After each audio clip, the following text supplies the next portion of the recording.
और बोलूं? थोड़ा सा और बोल दूं? 15 मिनट।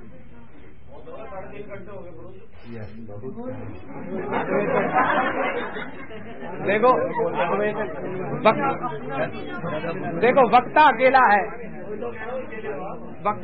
वक्ता का उत्साह कम नहीं हो रहा है, श्रोताओं का उत्साह कम हो रहा है। ये गलत बात है भाई। वक्ता का उत्साह जो है वो वक्ता का उत्साह ही ना होना चाहिए। 10 मिनट और चलो 2-4 बात और कह दूं। ये जो है नहीं, थोड़ा सा ठीक कह रहे हैं हमारे जीत प्रभु, थोड़ा सा वक्ता के बारे में भी सोच लो। अभी जो है ये तो रही शिष्यों की बात कि शिष्य लोग जो हैं गुरु की महिमा का खूब गुणगान करते हैं। शिष्य लोग जो हैं गुरु की महिमा का खूब गुणगान करते हैं। किंतु हमारे शिला भक्ति कुमुद संत गोस्वामी महाराज जी एक बात कहते थे। वो कहते थे जड़ जगत के लोग किसी की निंदा करें किसी की प्रशंसा करें, दोनों एक समान है। जड़ जगत के लोग किसी की निंदा करें किसी की स्तुति करें, हमारे पूज्यपाद संत गोस्वामी महाराज जी कहते थे वो दोनों एक समान है। क्यों? अपने स्वार्थ से प्रेरित होकर किसी की स्तुति करेंगे और जब अपने स्वार्थ में बाधा पड़ेगी तो निंदा करना आरंभ कर देंगे। इसलिए जैसे सुखदेव गोस्वामी है, वो नंग धड़ंग रहते हैं। अब उन पर छोटे छोटे बच्चे क्या करते हैं, कंकड़ पत्थर भी फेंक देते हैं, किंतु वो ना तो उनकी इस हास प्रयास की क्रियाओं से उनको कोई असुविधा होती है। और जब वो परीक्षित महाराज की सभा में गए तो वहां पर बड़े बड़े लोग बैठे थे, सबने उठकर उनकी अभ्यर्थना की। तो सुखदेव गोस्वामी जी ने किसी की अभ्यर्थना का पलटकर जवाब दिया, हाँ जी हरे कृष्णा दंडवत प्रणाम। कुछ कहा? कुछ भी नहीं कहा। प्रकट हुए, श्रोता की आवश्यकता थी, श्रोता की आवश्यकता को जानकर वक्ता प्रकट हुए, भागवत कथा कही, अप्रकट हो गए, अंतर ध्यान हो गए। रुके वहां पर, भाई मैंने कैसी भागवत कथा की बतलाओ तो अच्छी लगी, तुमको समझ आई? ऐसा कुछ बोला? नहीं बोला। तो क्या बतलाते हैं कि जड़ जगत के जो बद्ध जीव है ना, उनकी निंदा और स्तुति एक समान है। हमारे शिला संत गोस्वामी महाराज जी कहते थे उनकी निंदा और स्तुति एक समान है। और वो एक घटना बतलाते थे कि वो एक समय जब ब्रह्मचारी थे, प्रसंगवश बतला दूं, शिला संत गोस्वामी महाराज जब ब्रह्मचारी थे तो प्रभुपाद जी ने उनको कहीं भेजा प्रचार करने के लिए। हमारे शिला भारती महाराज जी घटना बतलाते हैं, लाल कपड़े में थे, स्टीमर में बैठकर जा रहे हैं, तो अपना सीट पर बैठे हरिनाम जप रहे हैं, छोटे बच्चे थे। अब पास में जो बड़े लोग खड़े थे, पहले एक बैठा, जैसे ट्रेन में जाओ ना, एक व्यक्ति के बैठने की सीट है, 4 बैठ जाएंगे, जरा उधर होना जरा उधर होना, ऐसे करके होता है ना ऐसा। तो बैठे हैं अपना छोटे बच्चे लाल कपड़े में। तो एक व्यक्ति आया बूढ़ा, पास में बैठ गया, अरे बेटा थोड़ा सरक जाओ। दूसरा आया, अरे थोड़ा और सरक जाओ। अब वो बच्चे हैं, देखा साधु है, अरे तुम तो साधु हो, साधु को थोड़ी सुविधा चाहिए होती है, थोड़ा सरक जाओ और 2 लोगों को बिठा लो। और फिर खूब उनका हाथ परिहास करना आरंभ कर दिया, अरे साधु है, छोटी उम्र में ही साधु बन गया, देखो हरिनाम कर रहा है, तुमको कोई काम धाम नहीं है, तुम घर में माता पिता को छोड़कर आ गए। खूब उनका उपहास चढ़ाने लगे। अब इसलिए भारती महाराज जी बतला दे, थोड़ी देर में तूफान आ गया और नाव की ऐसी स्थिति हो गई, नाव अब डूबी और तब डूबी। अब वो सभी लोग उससे क्या कह रहे हैं, श्री संत गोस्वामी महाराज से क्या कह रहे हैं, अरे तुम तो भगवान के भक्त हो, भगवान से प्रार्थना करो, ऐसा ना हो नाव ना डूबे, तुम तो माला करते हो, ऐसे ऐसे करके। तो श्री संत गोस्वामी महाराज इस घटना को देखकर बतलाते थे कि बद्ध जीव जो है उसकी निंदा और स्तुति एक समान है। अब हम तो बद्ध जीव हैं, यद्यपि शिष्य हैं पर हैं बद्ध जीव। अब शिष्य तो गुरु की महिमा का खूब बढ़ा चढ़ाकर गुणगान करेगा। शास्त्र में कहा गया कि उत्तम अधिकारी हो, मध्यम अधिकारी हो, कनिष्ठ अधिकारी हो। शिष्य के लिए तो एक ही नियम है, सबको उत्तम अधिकारी समझे। शिष्य तो खूब उनकी महिमा का गुणगान करेंगे। किंतु यदि कोई प्रामाणिक व्यक्ति, शिला संत गोस्वामी महाराज जी कहते हैं, यदि कोई प्रामाणिक व्यक्ति हमारी निंदा करे या हमारी स्तुति करे तब उसका मूल्य है। यदि कोई प्रामाणिक व्यक्ति हमारी भर्त्सना करे तब उसको ध्यान से सुनना चाहिए, अथवा हमारी कोई स्तुति करे, हमारी कोई प्रशंसा करे, हमें कोई उत्साह दे, उसको भी ध्यान से सुनना चाहिए, क्योंकि वो निष्कपट व्यवहार करते हैं, अर्थात उनके व्यवहार में कपटता नहीं होती। हमारे किसी गुण को देखकर हमारा उत्साह बढ़ाएंगे और हमारे किसी अवगुण को देखकर हम प्रशासन करेंगे। इसलिए कोई प्रामाणिक व्यक्ति जब किसी के विषय में कुछ कहे तो उसका बहुत मूल्य है। अप्रामाणिक व्यक्ति की ना निंदा का मूल्य है ना स्तुति का। हम शिष्य हैं और सुबह से ही हम सब लोग गुरु जी की महिमा का खूब गुणगान कर रहे हैं, किंतु हम तो शिष्य हैं तो बढ़ चढ़कर बोलेंगे। किंतु विशेष बात क्या है, गुरु जी का गुरु वर्ग, मैंने सुबह भी 2 एक घटना बतलाई थी, गुरु जी का गुरु वर्ग जो है वो उनके प्रति कैसी भावना रख रहा है, इस बात का बहुत मूल्य है। मैंने सुबह बतलाया था ना, गुरु जी के प्रचार से ईर्ष्यान्वित होकर एक संस्था के लोग शिला भक्ति प्रमोदपुरी गोस्वामी महाराज जी के निकट में पहुंचे और उनसे क्या कहते हैं कि जो आपके गौड़िया मठ के नारायण महाराज हैं, ये जो है देश विदेश में राधा जी के भावों का, उनकी महिमा का बड़ा प्रचार करते हैं। अब उनको भय होता था प्रचार करते हैं लोग, ऐसे ब्रज के भावों को सुनते हैं, उनकी तरफ आकर्षित होते हैं।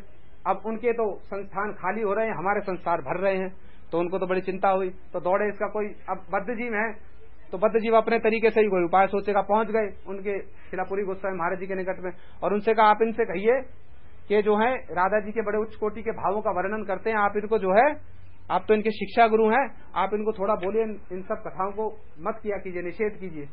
तो शिलापुरी गोस्वामी महाराज जी, हमारे उनके सेवक एक उस समय निकट में थे, उनके मुख से हमने बात सुनी। वो सेवक कहते हमारे गुरुजी थोड़े समय के लिए तो क्या हुए, शांत हो गए। उसके पश्चात उन्होंने बड़ी गंभीरता से उत्तर दिया कि देखो हमारे गुरुजी के लिए क्या कहते हैं, मैं उनको बड़े प्राचीन समय से जानता हूं। हमारे गुरुजी कहते थे मैं उनका सबसे पहला सेवक था, शिलापुरी गोस्वामी महाराज जी का। जब वो सन्यास लेकर चूचड़ा में आए तो परम गुरुजी ने हमारे गुरुजी को उनकी सेवा में लगाया और गुरुजी उनके सब गीले वस्त्र लेकर जाते थे, सूखे वस्त्र लेकर जाते थे, उनके प्रसाद की व्यवस्था करते। तो गुरुजी कहते थे मैं उनका सबसे पहला सेवक था। तो वो उन्होंने क्या बोला कि मैं उनको बड़े प्राचीन समय से जानता हूं और मुझे अच्छी तरह से पूरा विश्वास है कि वो हमारे गौड़ीय संप्रदाय की मर्यादा को भली भांति समझते हैं। वो कभी हमारी इस गौड़ीय संप्रदाय की मर्यादा का उल्लंघन नहीं करेंगे। ये उनके गुरु बोल रहे हैं, शिक्षा गुरु शिलापुरी गोस्वामी महाराज जी और शिला प्रभुपाद जी के गणों में एक प्रमाणिक आचार्य हैं। वो कह रहे हैं हमारे गुरु जी के विषय में कि मैं उन्हें भली भांति जानता हूं कि वो हमारे गौड़ीय संप्रदाय की जो मर्यादा है उसका कभी उल्लंघन नहीं करेंगे। और फिर उनके सेवक बतला रहे थे, 2 मिनट गुरु जी चुप हुए और फिर एक बात कही कि इसके बाद और अधिकारी व्यक्ति जब जहां जिसके सामने भी इस रस का परिवेशन करेगा उससे जगत जीवों का मंगल होगा ही होगा। सुखदेव गोस्वामी मैं सुबह भी बतला रहा था ना, भागवत कथा जब कर रहे हैं क्या वहां पर सब प्रकार के लोग तो बैठे, कर्मी भी हैं, ज्ञानी भी हैं, किंतु सुखदेव गोस्वामी जी ने जो कथा कही भागवत की, आज तक भी हम लोग उसको सुन रहे हैं। उससे जगत जीवों का मंगल होगा या मंगल होगा, निसंदेह मंगल होगा, क्योंकि अधिकारी व्यक्ति कह रहे हैं, उनका गुरु वर्ग उनको प्रमाणित कर रहा है कि अधिकारी व्यक्ति हैं। अरे भाई हम तो इस विषय में उत्तर देते हैं, जो लोग ये कहते हैं कि भाई ब्रज की कथाएं बड़ी उन्नत कथाएं करते हैं और ये जो है सबको बड़े आराम से हरिनाम दीक्षा प्रदान कर देते हैं और यहाँ कोई नियम नहीं है, तो हम तो बड़ा सरल सा उत्तर देते हैं। एक बार हमारी किसी से बहस हो गई, हमने एक बड़ा सरल सा उत्तर दिया गुरुजी की कृपा से। हमने कहा भैया देखो तुम्हारे पास 50 रुपए खर्च करने के लिए हैं तो तुम तो 50 रुपए की बात करोगे, तुम्हारे पास 50 रुपए खर्च करने के लिए है तो तुम तो 50 की बात करोगे। तुम घुसोगे ही ऐसे स्थान पर जहां 2 रुपए की चाय मिलती है, 2 रुपए का बिस्किट। अब जिनके पास अनगिनत पैसा है वो कहीं भी चले जाए, उनको सोचने की आवश्यकता है।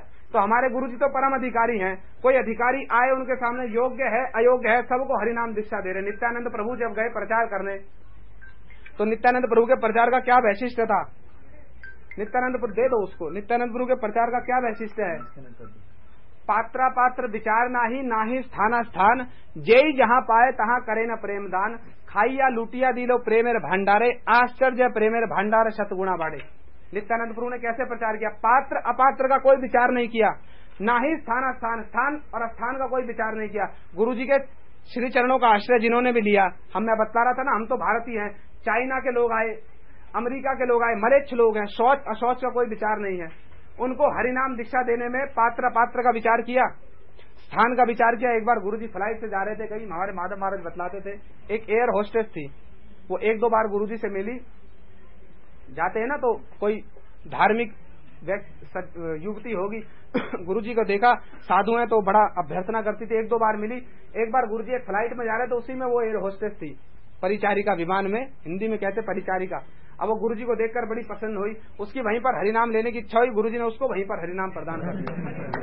अब ना तो पात्र पात्र का विचार किया, ना ही स्थान स्थान का, जेई जहां पाए तहां करे न प्रेम दान, जिसने जहां इच्छा की उसको वहीं दे दिया। अरे परम समर्थ व्यक्ति है, ब्रह्मांड तारिते शक्ति धरे जने जने, वो तो ब्रह्मांड को तारने के लिए जगत में आए। अब वो पात्र पात्र का विचार करने लगे तो फिर तो हो गया काम। वो तो महाप्रभु की इच्छा से जगत का पूरे ब्रह्मांड को तारने के लिए आए हैं। अरे तुम्हारे पास 50 रुपए है तो तुम 50 रुपए की बात करो ना।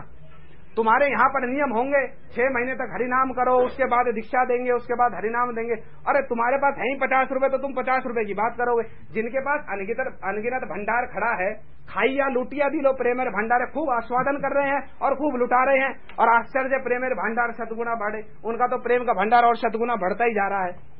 अब इस बात को सुना, नतमस्तक हो गए, चले गए अपने रास्ते पर। तो गुरुजी के जीवन में देखो कैसे नित्यानंद अभिन्न है ना पात्र अपात्र का विचार किया, ना स्थान का विचार किया। क्यों? उनके गुरु वर्गों ने उनको प्रमाणित कर दिया।